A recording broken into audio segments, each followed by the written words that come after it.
अनजान वॉयस में आपका स्वागत है।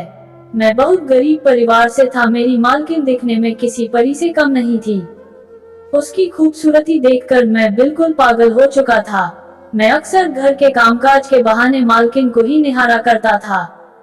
फिर एक दिन मालकिन कमरे में तैयार हो रही थी तो मैं दरवाजे के बाहर खड़ा होकर उन्हें गौर से देख रहा था। उनका जिस्म देखकर मेरे जिस्म में आग लगने लगी थी कि तभी अचानक पीछे से मालिक आ गए और मुझे कहने लगे कि तुम्हें आज मेरी पत्नी के साथ एक रात बितानी होगी। ये सुनते ही मैं डर गया, लेकिन अंदर ही अंदर खुश हो गया और मेरे दिल के जज्बात उठने लगे थे। फिर मालिक ने मुझे एक पैकेट दिया और वो पैकेट लेकर मैं कमरे में आ गया और तुरंत लाइट बंद करते ही अपने जन्मों की प्यास बुझाने लगा। इतना मजा आ रहा था, मैं कैसे बयां करूं। मालकिन भी बराबर ही मेरा साथ दे रही थी। फिर मैं पूरी जोश के साथ, मेरा नाम लखन है। मेरी यह कहानी उन दिनों की है जब मैं गाजियाबाद में रहा करता था। मैं बहुत ही गरीब फैमिली से था। मेरे घर में मेरे माँ बाप और मेरी एक छोटी बहन रहा करती थी। मेरे पापा लोगों के यहाँ मजदूरी किया करते थे, जिससे हमारे घर का गुजारा होता था। धीरे धीरे मेरे घर के हालात बहुत खराब हो गया। हमारी जिंदगी में परेशानियां बढ़ने लगी थी। अब मेरे पापा की उम्र भी होने लगी थी। वह बीमार पड़ने लगे थे। पापा अक्सर कहा करते थे कि बेटा अब तू ही घर की जिम्मेदारी संभाले। पापा की हालत देखकर मैं बाद में बहुत ही परेशान होता था। फिर मैंने अपने दोस्त से यह सारी बातें कही। तब मुझे कहने लगा कि तुम एक काम कर सकते हो, शहर जाकर तुम कोई नौकरी क्यों नहीं कर लेते। उसकी बात सुन मैंने से कहा कि मैं इतना पढ़ा लिखा भी नहीं हूँ कि कोई मुझे नौकरी पर रख ले। फिर कुछ देर सोचने के बाद मेरा दोस्त मुझे कहने लगा कि उसके एक दोस्त शहर में रहता है और उसके रिश्तेदार के यहाँ एक नौकर की अर्जेंट जरूरत है। अगर तुम बोलो तो मैं उनसे बात कर सकता हूँ। मैंने ये सुना ही था कि मैंने उससे कहा कि ठीक है, और तो बात करके तो मुझे जल्द से जल्द बता दे और मुझे तनख्वाह भी बता देना कि कितनी होगी, क्योंकि कमाई अच्छी ना हुई तो शहर जाने का मेरा कोई फायदा नहीं होगा। महंगाई की वजह से आज की तारीख में थोड़ी बहुत पैसों से गुजारा कर पाना बड़ा ही मुश्किल होता है। फिर मेरे दोस्त कहने लगा रात तक पूरी बात पता करके बता दूंगा। फिर मैं मायूस होकर अपने घर पर आ गया था। घर के हालात देखकर मैं मन ही मन बड़ा ही दुखी होता था। मैं भगवान से यही दुआ करता कि वह हमारे घर की हालातों को जल्द से जल्द ठीक कर दे। मेरी माँ मुझे कहा करती थी कि हम तेरी छोटी बहन की शादी कैसे करेंगे।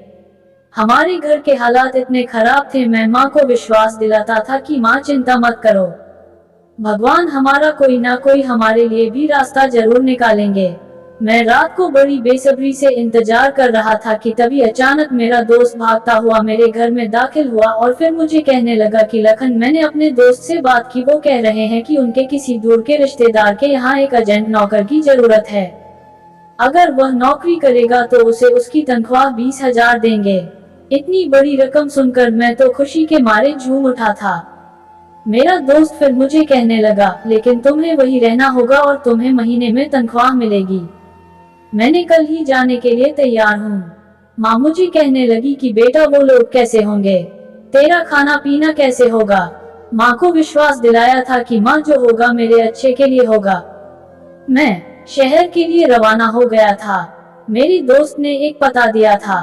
कई घंटे के सफर के बाद इस बंगले तक पहुंच गया। बंगला देखने में इतना बड़ा था कि जिसे देखकर मेरी आंखें चौंक सी गई थी। मैं मन ही मन सोचने लगा कि इतना बड़ा बंगला है, कहीं वह मुझसे अकेले में इतनी घर की सफाई ना करवा बैठे, क्योंकि इतने बड़े बंगले में कम से कम 3 से 4-5 नौकर की जरूरत पड़ेगी। मैं अकेला कैसे इतने बड़े बंगले की सफाई करूंगा। यही कुछ बाहर खड़े मन में सोच रहा था कि तभी गेट पर खड़ा चौकीदार मुझे कहने लगा, क्या रे भाई, तुझे कहाँ जाना है। मैंने कहा कि जी मुझे यहाँ का पता दिया गया है, यहाँ पर एक नौकर की जरूरत है, मैं वही सिलसिले में आया हूँ। तो मुझे कहने लगा कि ठीक है, तुम कुछ देर वेट करो, मैं मालिक से पूछकर तुम्हें बताता हूँ। कुछ देर बाद मुझे कहने लगा कि तुम अंदर जा सकते हो।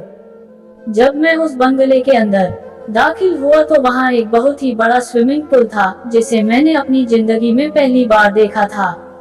इतने बड़े बंगले को देखकर मैं मन में फिर से सोचने लगा कि यहाँ तो मेरा आधा गांव आराम से रह सकता है। मैं अपने ही विचारों में गुम था कि तभी मुझे सामने से एक औरत फोन पर बात करती हुई नजर आई। उस औरत की खूबसूरती को देखकर मेरे दिल की धड़कन बढ़ने लगी थी। मेरा पहली बार किसी औरत को देखकर मन मोहित हो चुका था। उस औरत की उम्र ज्यादा तो नहीं थी, लेकिन हाथ में छुरा पहना हुआ था मुझे दिखाई दिया, जिससे मैं यह अंदाजा लगा लिया कि इसकी नई नई शादी हुई है। मैं यही कुछ सोच रहा था कि तभी मुझे पीछे से एक आदमी की आवाज आई। तब मुझे पता चला कि यह घर के मालिक है और मुझे इन्हीं ने नौकरी पर रखा हुआ है। मालिक मुझसे मेरा नाम और पता पूछने लगे। मैंने अपना नाम होने लखन बताया। फिर वो मुझे कहने लगे कि तुम पूरे बंगले की सफाई खुद कर लोगे ना। मैंने कहा कि हाँ हाँ, आप बिल्कुल भी चिंता मत कर। मालिक मुझे कहने लगे कि हम बंगले में बहुत ही विश्वासी नौकर को ही काम पर रखते हैं। अगर तुमने जरा भी हेरफेर की तो तुम्हें नौकरी से निकाल दूंगा।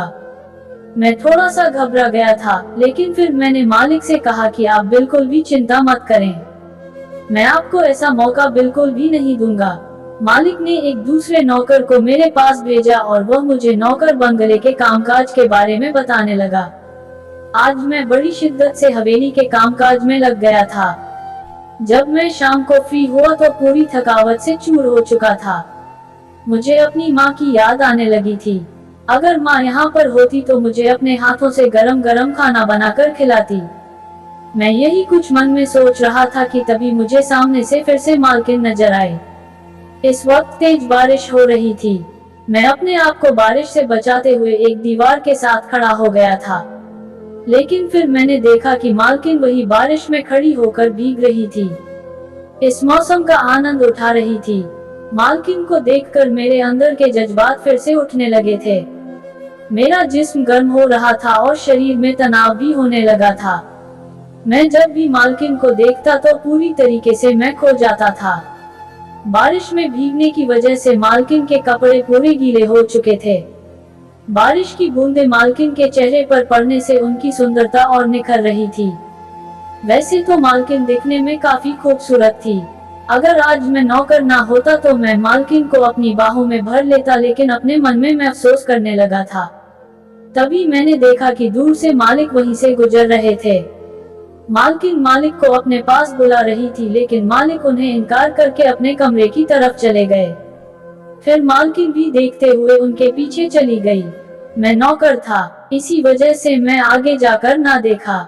अब उनके बीच क्या हो रहा है, मैं वहीं खड़ा सपने देख रहा था कि तभी एक नौकर मेरे बगल में आया और मुझे कहने लगा कि तू कब से यहाँ खड़ा है, बंगले के बाकी काम कौन करेगा। ये सुनते ही मैं तुरंत उसके साथ काम करने लगा। काम करते करते मैं पूछने लगा कि तुम कब से यहाँ काम कर रही हो, तो मुझे कहने लगा कि मैं अभी 1 महीना पहले ही आया हूँ। मैंने कहा, मालिक के पास इतना पैसा है तो बंगले में 4-5 नौकर क्यों नहीं रख लेते। ये सुनते ही वो कहने लगा कि हम नौकर हैं और हमारी हैसियत नहीं कि हम मालिक से सवाल कर सके, और तुम नए नए यहाँ पर आए हो, ज्यादा सवाल जवाब मत किया करो, नहीं तो काम से निकाले जाओगे।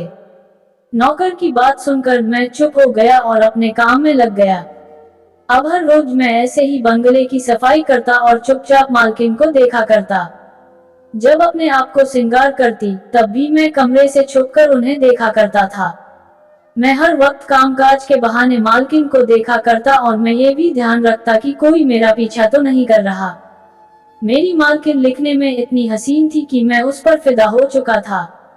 काम करते हुए पूरा 2 महीना हो गया और जब मालिक ने मुझे मेरी तनख्वाह दी तो वह 30,000 ये देखकर मैं बहुत खुश हुआ। मालिक मुझे कहने लगे, तुमने बहुत ही ईमानदारी से काम किया है, इसलिए मैं तुम्हें 5,000 इनाम के तौर पर दे रहा हूँ। 5,000 मैंने अपने पास रखे और बाकी के पैसे मैंने गांव में अपने माँ बाप को भेज दिए। माँ बाप भी बहुत खुश थे क्योंकि अब घर के हालात धीरे धीरे ठीक होने लगे थे। अब मैं अपनी जिंदगी में बहुत ही ज्यादा खुश हूँ। मैं सोच रहा था कि यूं ही अच्छे तरीके से काम करके मैं जल्द ही अपनी छोटी बहन की शादी भी करवा दूंगा और हमारे घर के हालात भी जल्द ही ठीक हो जाएंगे। मालिक के पास काम करते हुए मुझे पूरे 3 महीने हो चुके थे। इन 3 महीनों में मुझे मालिक कब काम से वापस आते हैं और कब जाते हैं, इन सब के बारे में पता लग चुका था और साथ में मुझे मालकिन का नाम भी पता लग चुका था। मालकिन का नाम रचना था, लेकिन जितनी खूबसूरत थी उसके बदले में भी उतना ही खूबसूरत था, लेकिन गरीबी की वजह से कोई भी खूबसूरत लड़की मुझसे शादी नहीं करती थी। मैं मन ही मन सोच लिया था कि मैं भी कोई अच्छी सी लड़की से शादी करूंगा, मालकिन जैसी ही नेक दिल और खूबसूरत होगी। मालकिन का व्यवहार हमारे साथ बहुत ही ज्यादा अच्छा था। कभी भी नौकर के साथ ऊंची आवाज में बात नहीं किया करती थी, बल्कि हमेशा महीने के आखिरी दिनों में दान पुण्य किया करती थी, जिसे देखकर मैं बहुत ही खुश होता था। लेकिन एक बात मुझे बड़ी ही खटकती थी। मेरा मालिक बहुत ही ज्यादा खड़ूस था। मेरा मालिक जब भी से मिलता मालकिन के साथ अच्छा बर्ताव ना करता। ऐसा नहीं था कि वह नौकर के साथ ही इस तरीके का व्यवहार करता हो, बल्कि वह तो मालकिन के साथ भी बड़ा ही खड़ूस था। मालकिन रात रात बैठकर मालिक का इंतजार करती थी, लेकिन उन्हें मालकिन की बिल्कुल भी परवाह नहीं थी। पता नहीं मालिक ऐसा कौन सा काम करते थे जो कभी भी मालकिन को वक्त नहीं दे पाते थे। वह इतनी खूबसूरत औरत थी। अगर किसी के पास भी इतनी खूबसूरत औरत होगी तो वह तो अपना सारा काम छोड़ छाड़ कर उसके पास कुछ देर वक्त, लेकिन मालिक का तो बिल्कुल कुछ पता ही नहीं था। मैं जब भी नौकर से पूछता तो वह मुझे यही कहा करता कि तुम सब में बिल्कुल भी मत पड़ा करो। फिर मैं भी इन बातों को छोड़ दिया। मैं सोचने लगा कि 2 वक्त की रोटी मिल रही है, कहीं वह बिना मुझसे छीन जाए।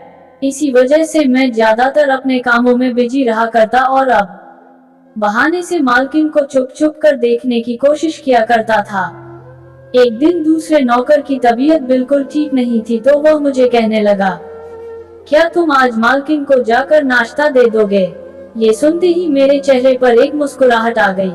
मैं कहने लगा था, हाँ भाई, क्यों नहीं, तो चिंता मत कर। यह कहते ही मैं तुरंत किचन नाश्ता बनाकर मालकिन के कमरे में चला गया। जब मालकिन के कमरे में दाखिल हुआ तो मालकिन आईने में खड़ी अपने आप को तैयार कर रही थी। मैं नाश्ता टेबल पर रख दिया और चुपचाप खिड़की से आकर मालकिन को देखने लगा। आज मालकिन ने एक बहुत ही सुंदर व्हाइट कलर का एक सूट पहना हुआ था, जिसमें वह आज तो किसी परी से कम नहीं लग रही थी। लेकिन तभी मैंने देखा कि मालकिन किसी से फोन पर बात कर रही थी और बात करते हुए बहुत रो रही थी। मुझे ये बात बिल्कुल समझ में नहीं आ रही थी कि आखिर मालकिन किसके साथ बात कर रही थी और वह इतना रो क्यों रही है। मुझे लगा कि शायद मालिक होंगे, इन दोनों में कुछ अनबन हुई होगी और मुझे इसमें नहीं जाना चाहिए। मैं चुपचाप हॉल में आकर बंगले की सफाई करने लगा। सारा दिन यूं ही कामकाज में बीत गया। आज मेरा मालकिन को देखने का मन कर रहा था, इसी वजह से मैं चुपचाप मालकिन के कमरे के बाहर आकर खड़ा होकर मालकिन को देखने लगा। तभी पीछे से मालिक आकर खड़े हो गए और वह मुझे कहने लगे, तुम मेरे साथ चलो, मुझे तुमसे जरूरी बात करनी है। मुझे लगा आज मैं नौकरी से निकाला जाऊंगा। मैं मालिक के आगे हाथ जोड़ दिए। मैं कहने लगा कि मैं बस कमरे से गुजर रहा था, लेकिन इसके आगे मैं कुछ बोलने वाला था कि मालिक मुझे कहने लगे कि मुझे सब कुछ पता है। तुम मेरी पत्नी को रोज छुप छुप कर देखा करते हो। मैं तुम्हें कड़ी से कड़ी सजा दूंगा। ये सुनते ही मेरे माथे से पसीने छूटने लगे। मैं मालिक के आगे हाथ जोड़ दिया और कहने लगा कि आप जो कहेंगे मैं वैसा करने के लिए तैयार हूँ, लेकिन आप मुझे नौकरी से मत निकलवाए है और ना ही मुझे कोई सजा दे। ये सुनते ही मालिक मुझे कहने लगे कि मैं तुम्हें एक बात पर छोड़ सकता हूँ, अगर वह तुम मेरा काम करोगे। मैं मालिक से कहा कि आप जो कहेंगे मैं करने के लिए तैयार हूँ, आप बस हाँ करें। फिर मालिक जो कहा उसे सुनकर मेरे तो होश उड़ गए थे। मैं सोच भी नहीं सकता था कि मालिक इस तरह की डिमांड भी कर सकते हैं। पूरी बात अच्छे से सुनने के बाद मालिक ने मुझे क्या कहा, मालिक मुझे कहने लगे कि मैं आज रात को उनकी पत्नी के साथ एक रात गुजरे और उनके साथ वह सब करूं जिसके बदले में वह मुझे अच्छी खासी कीमत देंगे। अगर मैं इनकार किया तो मुझ पर गलत इल्जाम लगाकर मुझे जेल की सलाखों पीछे कर देंगे। अब मेरे पास कोई भी रास्ता नहीं था। जब मैं रात को मालकिन की कमरे में दाखिल हुआ तो मालकिन बैठकर खूब रो रही थी। मालकिन को इन सब के बारे में अच्छे तरीके से ही पता था। वह मुझे देखते ही कहने लगी कि मुझे सब कुछ पता है, मेरे पति ने ही तुम्हें इस कमरे में भेजा है। मालकिन मुझे कहने लगी, तुमको जितने पैसे की जरूरत पड़ेगी मैं तुम्हें देने के लिए तैयार हूँ, लेकिन तुम मेरे साथ कुछ भी मत करना। ये कहते ही मालकिन जोरों से रोने लगी। मालकिन की हालत देखकर मुझे उन पर तरस आने लगा, लेकिन अब मैं बहुत ही ज्यादा दुविधा में पड़ गया था। एक तरफ मालिक था और दूसरी तरफ मालकिन। आखिर में किसकी बात पर चलता है? मालिक की बात ना मानता तो वह मुझ पर झूठा केस लगा देते और मुझे जेल की सलाखों के पीछे कर देते और तब मुझे बचाने वाला कोई भी ना होता। ये सब सोचकर मेरे माथे से पसीने छूट रहे थे। मालकिन की हालत देखकर मुझसे बिल्कुल भी रहा नहीं जाता था, क्योंकि मैं मन ही मन उन्हें चाहता था। मैं मानता हूँ कि मालकिन को छुप छुप कर देखा करता था और मालकिन के लिए मेरे दिल में मोहब्बत भी थी, लेकिन मैंने कभी भी अपनी जिंदगी में उनके साथ गलत करने के बारे में सोच भी नहीं सकता था। मालकिन बार बार मेरे आगे भीख मांग रही थी, छोड़कर मुझे कहने लगी, प्लीज मुझे जाने दो, मुझे बख्श दो, और फिर मेरे पैरों पर गिरकर खूब जोरों से रोने लगी। मुझसे मालकिन की हालत देखी नहीं गई। मैंने मालकिन को उठाया और कहा कि आप चिंता बिल्कुल भी मत करें, मैं आपके साथ कुछ भी गलत नहीं करूंगा, इतना आप मुझ पर विश्वास रख सकती हैं। लेकिन मैं बहुत बड़ी मुश्किल में फंसा हूँ, बहुत बड़े मुश्किल हालात में हूँ। मालिक ने मुझे धमकी दी है, अगर मैं आपके साथ कुछ नहीं किया तो वह मुझ पर झूठा केस डालकर मुझे जेल में फंसा देंगे। मेरे पास कोई चारा भी नहीं है। अब मुझे सबसे ज्यादा अपने आप पर गुस्सा आ रहा है। अगर आपको मैं चुप चुप कर ना देखता तो शायद मुझे ये दिन भी ना देखना पड़ता। कि सुनते ही मालकिन बड़ी बड़ी आंखें करके मुझे गौर से देखने लगी। मैंने मालकिन से कहा कि मुझे माफ कर दे, मैं जब से इस बंगले में काम करने के लिए आया हूँ मैं धीरे धीरे आपसे प्यार कर बैठा हूँ। इसी वजह से मैं आपको अक्सर छुप छुप कर देखा करता था, लेकिन सच माने मेरा कोई गलत इरादा नहीं था। लेकिन लगता है आज मुझे की सजा भी। मैंने मालकिन से कहा कि आखिर मुझे ये बात समझ में नहीं आ रही, क्या आपके पति खुद आपके साथ इतना बड़ा गलत काम कैसे करवा सकते हैं? आप दोनों पति पत्नी हैं। ये बात सुनते ही मालकिन जोरों से रोने लगी और कहने लगी, पिताजी ने मेरी शादी उस आदमी से करवाई थी। मेरे पिताजी बहुत बड़े करोड़पति हैं, लेकिन उन्हें नहीं पता था कि उसने यह शादी सिर्फ पैसों की वजह से की है। शादी के दूसरे दिन ही मेरे पिताजी की मौत हो गई और उसके बाद ऑफिस का कामकाज मेरा पति ही संभालने लगा। लेकिन धीरे धीरे इसके मन में लालच आ गया। उसने मुझे ऑफिस जाने से भी मना कर दिया। एक नंबर का अयाशबाज आदमी है। इसने ऑफिस में ही लड़कियां रखी है जिनके साथ यह खूब मजे करता है और अब ये चाहता है कि मैं ऑफिस का सारा कारोबार इसके नाम कर दूं, जो कि मेरे नाम पर है। इसकी बात नहीं सुनी, इसी वजह से इसने तुम्हें मेरे पास ये सब करने के लिए भेजा है, ताकि यह मुझ पर गलत इल्जाम लगाकर मुझे ब्लैकमेल कर सके। पूरी कहानी सुनने के बाद अब मुझे अच्छी तरीके से समझ आ चुका था। फिर मैं मालकिन से कहा कि आपने आज तक इस बारे में पुलिस में कंप्लेंट क्यों नहीं किया? वो मुझे कहने लगी, उसने नहीं सोचा था कि उनके पति इस हद तक गिर जाएंगे। फिर वह मुझे कहने लगी कि एक अंकल जी है जो हमारी मदद कर सकते हैं, वह पुलिस ऑफिसर है। मेरे पति के खिलाफ कोई सबूत लग जाए तो हम उन्हें दिखा सकते हैं, उसके बाद इसे सजा मिलने से कोई भी रोक नहीं पाएगा। पूरा प्लान दिमाग में अब बैठ चुका था। मैंने मालकिन से कहा कि आप उसकी चिंता बिल्कुल भी न करें। मैं मालकिन को छोड़कर चुपचाप कमरे से बाहर निकल गया था और मालिक बाहर बगीचे में खड़े होकर किसी से फोन पर बात कर रहे थे।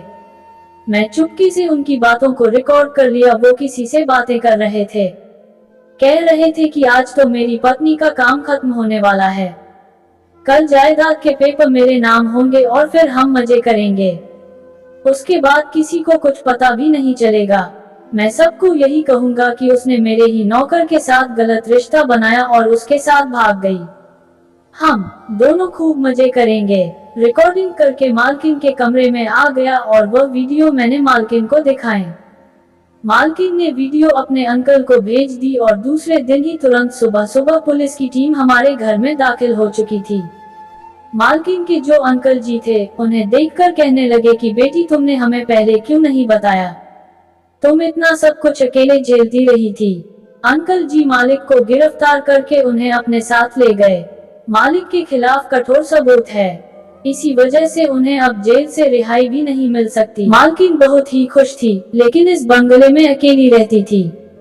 एक दिन वह मुझे कहने लगी कि तुम बहुत ही ईमानदार हो, अगर तुम्हारी जगह कोई और नौकर होता तो पैसों की खातिर या फिर मेरी खूबसूरती देखकर मेरे साथ गलत भी कर सकता था।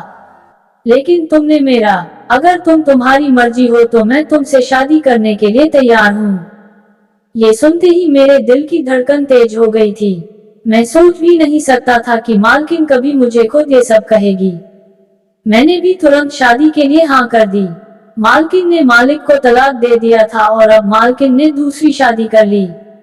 अब मैं अपनी जिंदगी में बहुत ही ज्यादा खुश। मालकिन का पूरा कारोबार मैं ही संभाल रहा था और जो कमाई आती थी उसे मैं आधा अपने परिवार को देता था और अब मैं अपने दोनों बहनों की शादी भी कर दी। अब मैं जिंदगी में बहुत ही खुश हूँ। अपनी पत्नी के साथ दोस्तों में उम्मीद है कि आप लोगों को ये कहानी पसंद आई होगी। अगर आप लोगों को ये कहानी पसंद आई है तो प्लीज हमारे चैनल अनजान वॉइस को लाइक एंड सब्सक्राइब जरूर करिएगा एंड घंटी का बटन जरूर दबा दे। फिर मिलेंगे एक और दिलचस्प कहानी के साथ। धन्यवाद।